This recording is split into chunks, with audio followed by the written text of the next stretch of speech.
యోహాను సువార్త 8వ అధ్యాయము 34వ వచనంలో ఈ రీతిగా వ్రాయబడి ఉంది. అందుకు యేసు, పాపము చేయి ప్రతివాడును పాపమునకు దాసుడని మీతో నిశ్చయముగా చెప్పుచున్నాను. దాస్యం అన్నది ఒక శాపం అంటది. ఎటువంటిదండి? శాపం. అంటే ఎవరైతే ఆ దాస్యం కిందకి వెళ్తారో, దాస్యమని కాడి కిందకి వెళ్తారో, తమ బ్రతికిన దినములన్నీ ఆ కాడిని మోయవలసి ఉంటుంది. అందుకనే యేసు ప్రభు ఖండితంగా సెలవిచ్చారు, పాపము చేయు ప్రతివాడును పాపమునకు దాసుడు. అంటే ఎవరికి దాసులమవుతామో, ఎవరికి మనం లోబరుచుకుంటామో వారు మన జీవితకాలం అంతా మన మీద ఏం చేస్తారు? ప్రభుత్వము చేస్తారు. చూడండి, ఇదే మాట రోమా 6:16 పౌలు స్పష్టంగా వ్రాస్తున్నాడు. లోబడుటకు దేనికి మిమ్మల్ని మీరు దాసులుగా అప్పగించుకున్నారో, అది నీతి నిమిత్తం విధేయతకైనా లేదా పాపము నిమిత్తమైనా, దేనికి మీరు లోబడ్డారో దానికి మీరు దాసులు. ఒక్కసారి మనం దేనికి లోబడతామో దానికి ఏమైపోతాం? దాసులం అయిపోతాం. అంటే దాస్యం కిందకి వెళ్ళిపోతున్నాం. ఒక వ్యక్తి సిగరెట్ తాగడం కొత్తగా అలవాటు చేసుకున్నాడు. సిగరెట్కి దాసుడిగా అలవాటు అవడానికి నేర్చుకుంటున్నాడు. ఫస్ట్లో దగ్గు వచ్చేస్తుంది, చిచ్చి అంటాడు. కానీ దాన్ని ఏం చేస్తాడు? ప్రాక్టీస్ చేస్తూ ఉంటాడు. ఇంకా అందులో ఎలాగా మాధుర్యాన్ని పొందాలో, అందులో నికేటిని ఎలాగా మైండ్కి ఎక్కేలాగా చేసుకోవాలో, ఎలాగ గుటకలు వేయాలో, ఎలాగ ముక్కుల్లోంచి వదలో, అది ప్రాక్టీస్ చేసుకుంటూ క్రమంగా ఏమైపోతాడు? దానికి దాసుడైపోతాడు. ఎంత దాసుడు అవుతాడంటే, చివరికి నా ఫ్రెండ్ అన్నాడంట, పెళ్ళైన తర్వాత అలా ఆవిడందంట, ఇంకా రేపటి నుంచి సిగరెట్లు తాగితే నేను ఒప్పుకోనందంట. సిగరెట్లు తాగితే ఒప్పుకోను. అప్పుడు అన్నాడంట, నువ్వు నా జీవితంలోకి వచ్చి ఎన్ని రోజులైంది అన్నాడంట. నిన్నేనండి అందంట. మరి ఇది నీకన్నా ముందే వచ్చి 7 సంవత్సరాల నుంచి నా జీవితంలో ఉంది. నిన్నైనా వదులుకుంటాను కానీ దీన్ని మాత్రం నేను వదులుకోను. నీకు ఇష్టం అంటే ఉండు, లేకపోతే లేదు. ఎంత దాసుడు అన్నగా అయిపోయాడంటే ఆ వ్యక్తి సిగరెట్లకి భార్యనైనా విడిచిపెట్టడానికి ఇష్టపడుతున్నాడు, కానీ ఈ సిగరెట్ని విడిచిపెట్టడానికి ఇష్టం. ఎందుకంటే దానికి తను ఏం చేసుకున్నాడు? లోబరుచుకున్నాడు. తన మీద ఆధిపత్యానికి, తన మీద అధికారాన్ని చెలాయించడానికి ఆ పాపానికి దాసుడుగా అమ్ముకున్నాడు. కాబట్టి అతడు బ్రతికిన కాలం అంతా ఏం చేస్తూ ఉంటాడు? దాని దాస్యం కిందనే ఉంటాడు. అదే మాట యేసు ప్రభు ఇక్కడ చెప్తున్నారు. ఎవరైతే పాపము చేస్తారో వారి పాపానికి దాసులు. దాసుడైన వాడు ఎప్పుడు ఏం చేస్తాడంటే కొలువు చేస్తాడు. ఏంటండి? కొలువు చేస్తూ ఉంటాడు. అంతే కదా. ఇంక వాడికంటూ స్వతంత్రంగా ఏమీ ఇష్టాలు ఉండవు. యజమాని ఇష్టాలే దాసుని యొక్క ఇష్టాలు. ఒకసారి రాజుగారు అన్నారంట, అసలు నాకు ఇంతవరకు నేను గ్రహించలేదు, వంకాయ కూర ఎంత టేస్ట్గా ఉంటుంది అన్నారంట. అవునండి రాజా, వంకాయ అంటే ఏమనుకున్నారు? కూరగాయల్లో మహారాజు. దానంత టేస్ట్ ఏ కూరగాయకి ఉండదు అన్నాడంట. ఓకే, బాగానే ఉంది. కొద్దిసేపు అయ్యాక అది తిన్న తర్వాత రాజుగారు గోక్కుంటా మొదలెట్టాడంట. రాజుగారు అంటే, చిచ్చి వంకాయ, దరిద్ర వంకాయ తింటే దురదలు తప్ప ఏమి. అవును ప్రభు, అవును, వంకాయ ఎంత చెడ్డదేది లేదు, దానివల్ల మనకు దురదలు తప్ప ఏమి. రాజుగారికి ఆశ్చర్యం వేసిందంట. ముందు మంచిదంటే మంచిదన్నాడు, చెడ్డదంటే చెడ్డ. ఏంటి మంత్రి ఇలా మాట్లాడుతున్నావు అంటే, వంకాయను కూర్చుని కాదు ప్రభు, నాకు మీ అభిప్రాయం కూర్చే నాకు భయము. మీరు ఏదంటే అదే. వంకాయ టేస్ట్గా ఉందంటే టేస్ట్గా ఉంది, లేదంటే లేదు. మీ అభిప్రాయమే ముఖ్యం. ఎందుకంటే నేను మీ యొక్క దాసుడను ప్రభు అంటున్నాడు. అర్థమవుతుందా? కాబట్టి దాసులైన వారికి ఇష్టాలేమీ ఉండవు. ఇక ఆ ప్రభుత్వానికి లోబట్టమే అధికారంగా ఉండటమే. ఒకసారి యేసు ప్రభు ఇదే మాట, ఇదే వాక్యాన్ని చెప్పారు. యజమానుడు పొలం నుంచి వచ్చాడంట. ఆ పొలం నుంచి వచ్చే టైంకి దాసుడు ఏం చేస్తున్నాడంట? భోజనానికి సిద్ధపడుతున్నాడంట. యజమానుడు ఆ దాసుని చూచి, మొదట నాకు వడ్డించు, తర్వాత నీ అన్నపానములు పుచ్చుకోవచ్చు. వెంటనే భోజనాల దగ్గర కూర్చున్న దాసుడు లేచి గబగబా వెళ్ళి ఆ యజమానికి నీళ్ళు ఇచ్చి అతనికి భోజనం పెట్టి ఉపచారం చేశాడంట. ఈ రీతిగా ఈ దాసుడు ఆ యజమానికి ఉపచారం చేయటం బట్టి ఆ యజమానుడు ఏమైనా మెచ్చుకుంటాడా? ఏమైనా మెచ్చుకుంటాడా? ఎంత మంచిడురా, అన్నం తింటాం మానేసి నాకు అన్నం పెట్టావు, నాన్న తిన్న తర్వాతే నువ్వు తినడానికి ఇష్టపడ్డావు అని ఏమైనా మెచ్చుకుంటాడా? మెచ్చుకోడంట. ఎందుకు? చేయవలసిన పనే చేశాడంట, అంతకన్నా ఎక్కువేమీ చేయలేదంట. కాబట్టి దాసుడైన వాడు తన జీవితంలో తన ఇష్టాన్ని పక్కన పెట్టుకుని ఎవరి ఇష్టాన్ని నెరవేర్చాలి? యజమాని ఇష్టాన్ని నెరవేర్చాలి.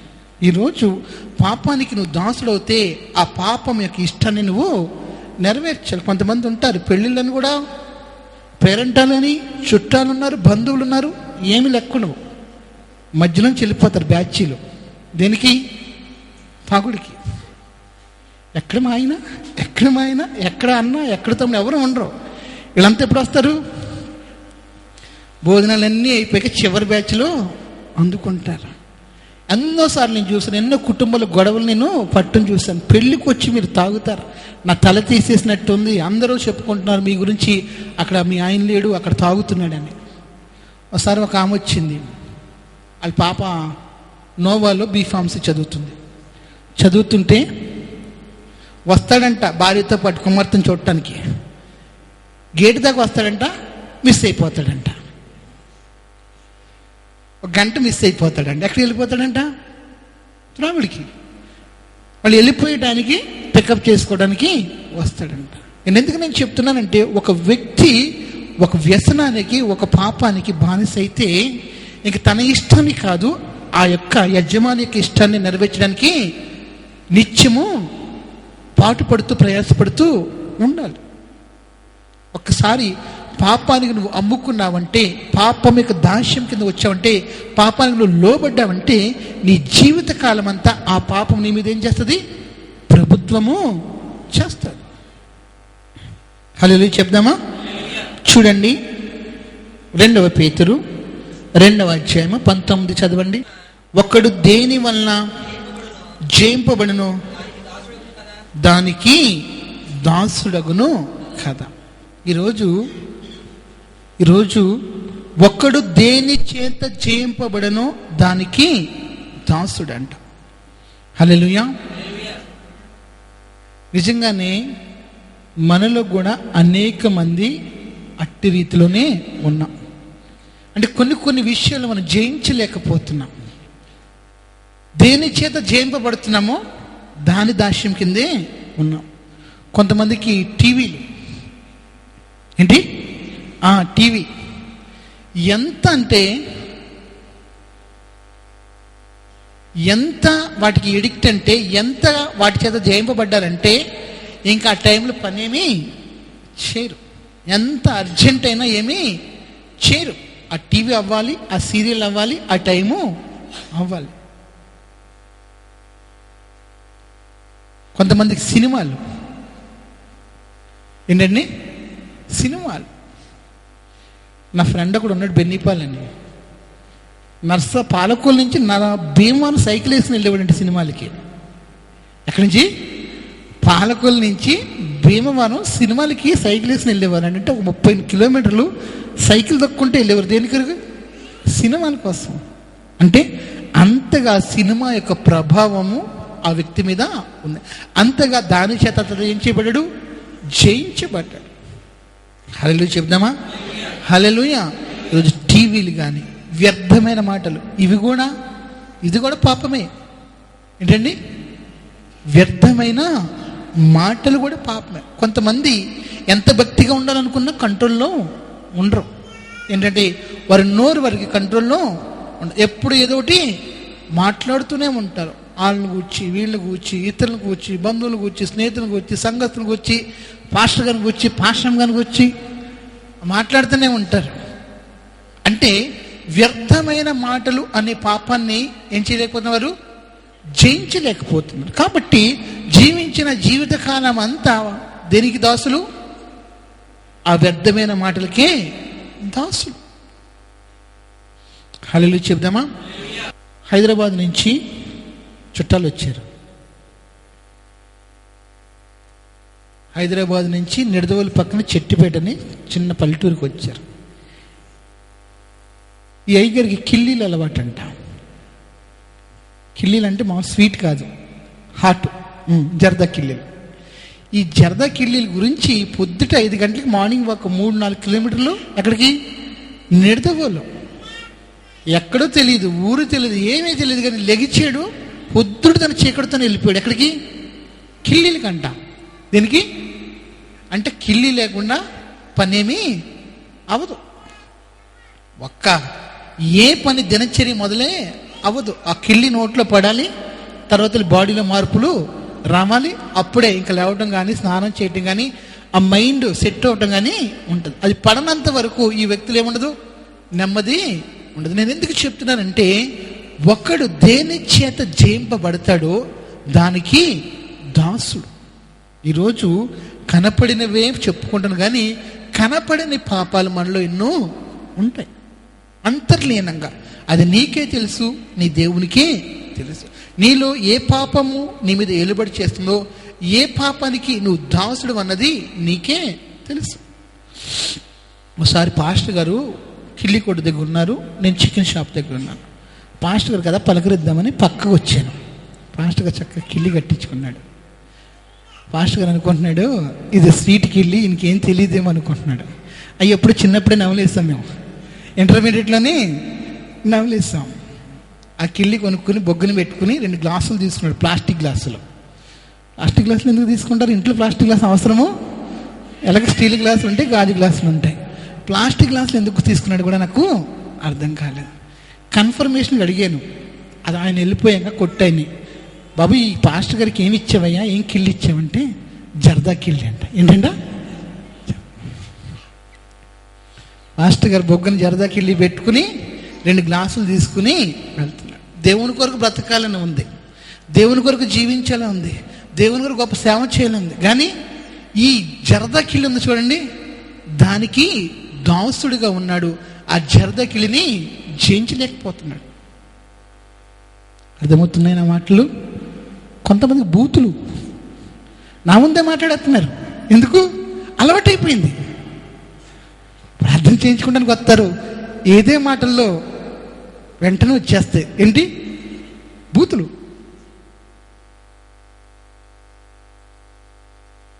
ఇంకా పిల్లలు కంట్రోల్ చేస్తూ ఉంటారు, డాడీ డాడీ డాడీ. అప్పుడు బ్రేక్లు వేస్తే అప్పుడు సెటరేట్ అయ్యి మళ్ళీ తమాయించుకుంటారు.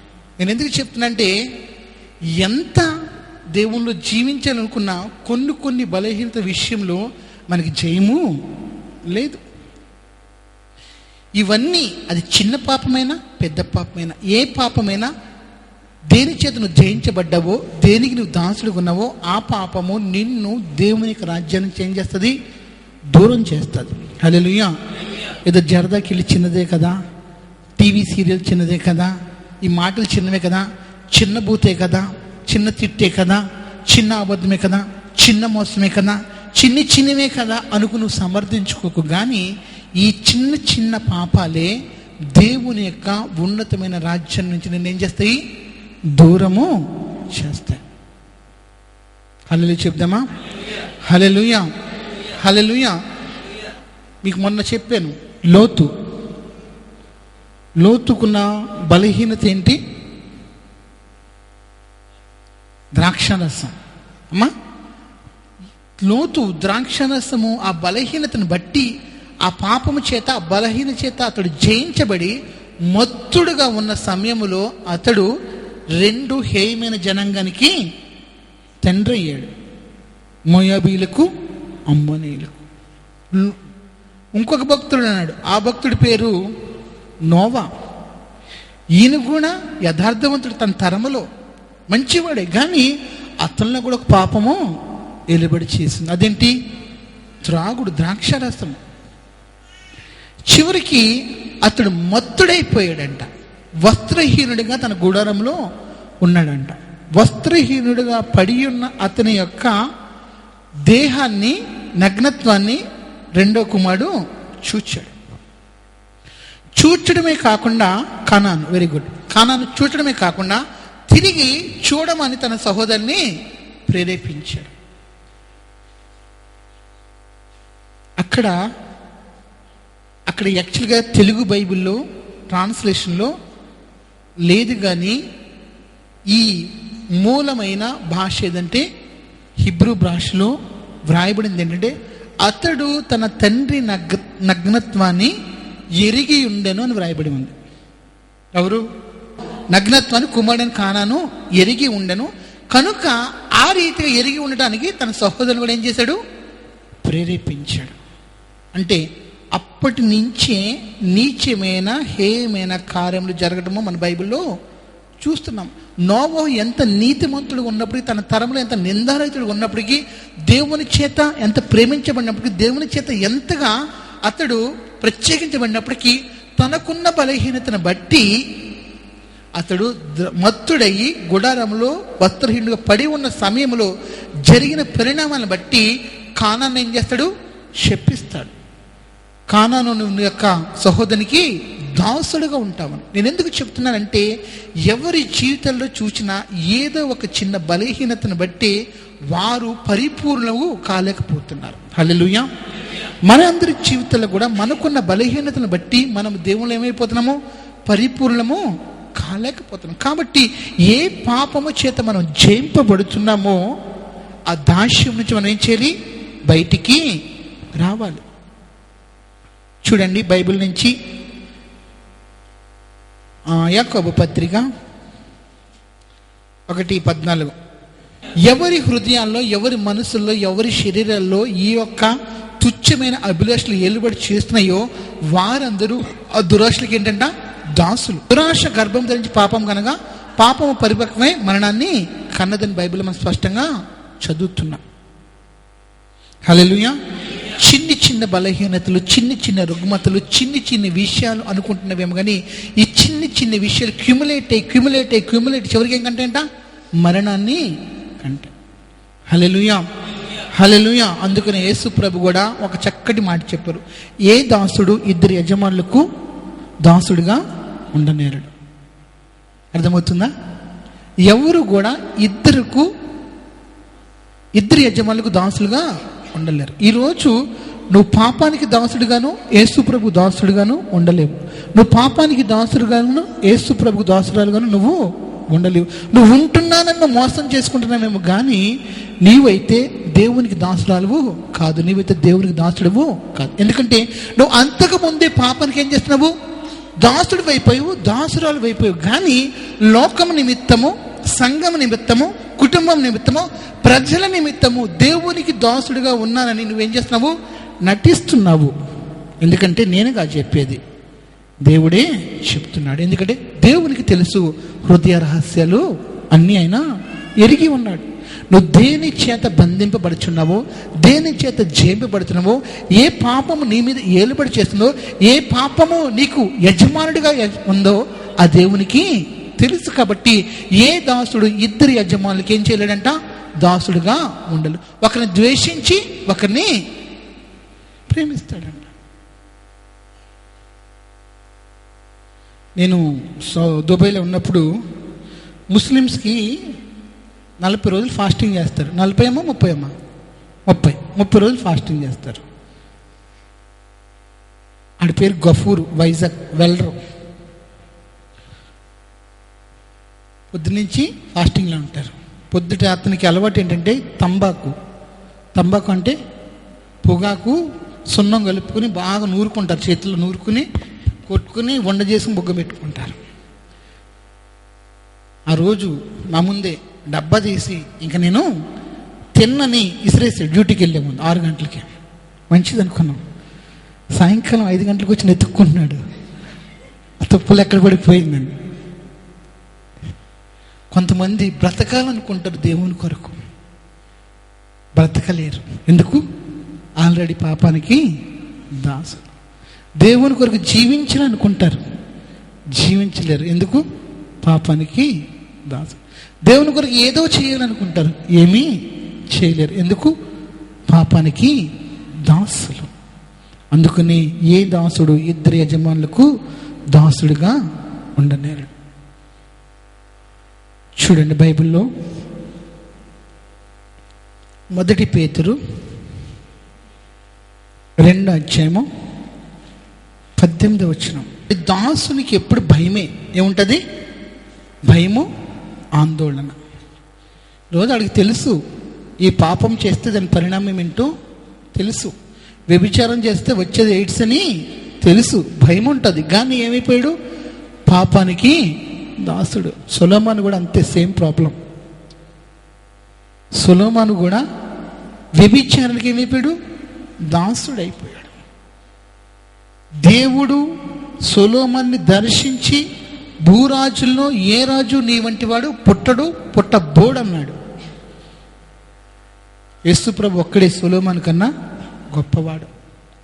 సొలొమోను కన్నా గొప్పవాడు ఇక్కడ ఉన్నాడని యేసుప్రభే సెలవిచ్చాడు. నీ అంతటి గొప్పవాడు పుట్టడన్నారు, నీ అంత ఐశ్వర్యంతో రాజు పుట్టడన్నాడు, నీకు ఉన్న జ్ఞానం కలిగిన రాజు పుట్టలేదు, పుట్టబోడు కూడా అన్నాడు. ఎవరిని గూర్చి? సొలొమోను గూర్చి. అంత గొప్ప రాజు సొలొమోను, గొప్ప ఐశ్వర్యవంతుడు, గొప్ప జ్ఞానవంతుడు.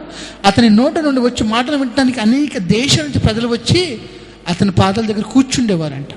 కానీ అటువంటి జ్ఞాని అయిన సొలొమోను దేనికి దాసుడైపోయాడు?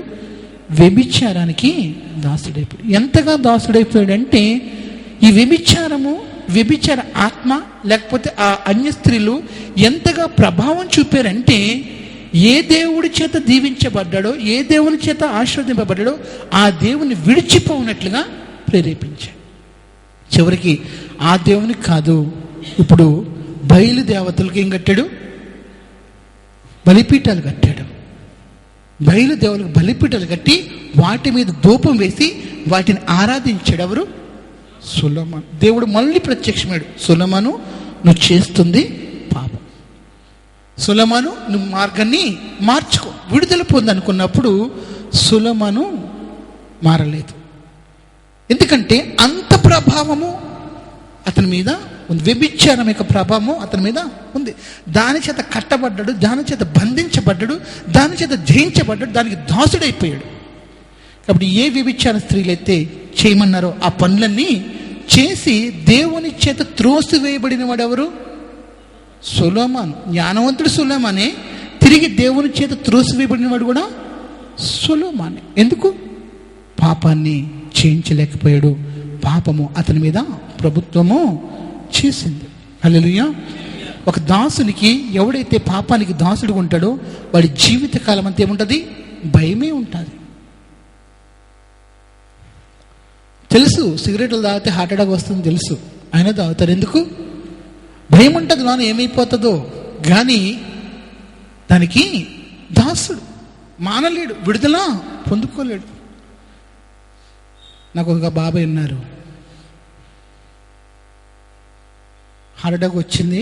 హార్ట్ అటాక్ వచ్చినప్పుడు దేవుణ్ణి అడుక్కున్నాడంట, ప్రార్థన చేసుకున్నాడంట, ప్రభువా నన్ను బ్రతికిస్తే నీ సాక్షిగా జీవిస్తా.